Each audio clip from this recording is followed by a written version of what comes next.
So what does conservatism mean today? It means taking the original principles, the principle of restoring constitutional liberty. By the way, this constitutional liberty has been undermined through the courts going back now for almost a century with the expanding scope of government that I think would have horrified the founders. But then under COVID, look at the way they've run roughshod over basic liberties clearly specified in the Bill of Rights. So this is where we need a role for the Supreme Court. And we need to be very aggressive in making sure that these basic liberties are fully restored. And so that's one of the things that we need to do. The second is we need to rebuild our civic culture, and that is not going to be easy. And we're not going to rebuild the civic culture of the left. Quite honestly, there are parts of this country where if there are people voting for Democrats and those places are going downhill, we have to let them go downhill. In fact, we should encourage them to go downhill, and we should encourage our people who are in those areas to get out. It's not easy to get out, I recognize, but when you're in a sinking ship, is there any alternative but to look for a lifeboat and to look for an exit? The ship is going down in any case. We can build inside of America a conservative America. It won't compose all of America. It might compose half of America. I still like to believe that we have a majority of Americans who retain their common sense, who want to have a society based upon freedom, upon prosperity, upon civic decency, upon law and order, who recognize a lot of the craziness that is coming our way. Now, they may have concerns about, I don't like Trump, I don't like Trump's character. And so it's not that they don't have issues with the Republicans. And in some cases, those issues are completely justified because the Republican Party is full of sluggards and it has its share of people who are alligators in the swamp. It's got people who benefit from the current system, who resist the reforms that need to be made. So there's a lot of work to do. But the question I have for you is that, listen, as conservatives, do we have an alternative mechanism to bring about political change than the Republican Party? And the answer is absolutely not. If we were to create more division, a MAGA party, this would be terrible. We would divide our vote and the Democrats would win every single time.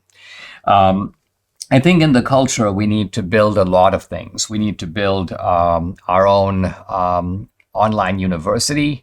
We need to create, and this is something Debbie has emphasized, a media channel that is not just a news channel. I mean, the stuff we have now is terrible. I say terrible because its quality just doesn't compete either in reach or in quality with the stuff that's going on the left. But imagine if we had a network that was more like a CBS or an ABC, and it had 100 investigative reporters that were digging into the stuff that the Democrats and the left is doing. Think of the value that would have and the way that would change the whole national discussion. We certainly need emboldened leaders. And we're seeing some signs the Republican Party is becoming less invertebrate. It's toughening its backbone, but it's happening, in my view, too slow. And I don't really see any significant progress, at least. I mean, I'm not saying it isn't occurring. I'm just saying I don't see it at the Republican National Committee. Again, the Republican National Committee is sort of like the coach of our team. So here we are putting a team on the field, and we have a coach that has resources, that has access to all kinds of information and intelligence. It's operating in all 50 states. And so if you've got a coaching team that's terrible, this is not going to bode well for your prospects on the field. And yet what we seem to have is a set of swamp creatures, Republican consultants, and their main concern here is how do I get paid for the next election? And to them, it doesn't really matter whether the Republicans win. Well, I won't say it doesn't matter, but let's say it's a matter of relative indifference who wins the election, because next time there's going to be another election. I'm going to get paid all over again.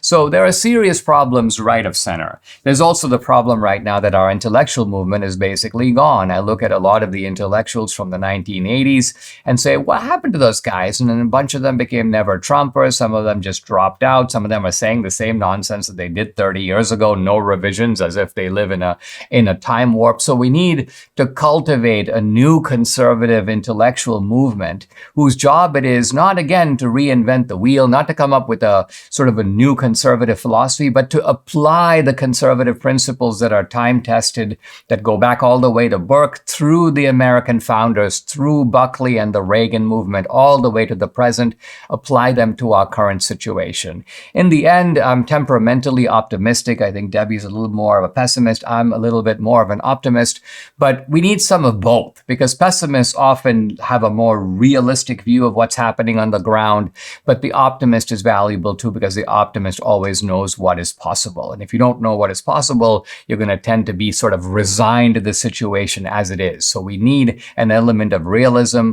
but we also need an element of hope.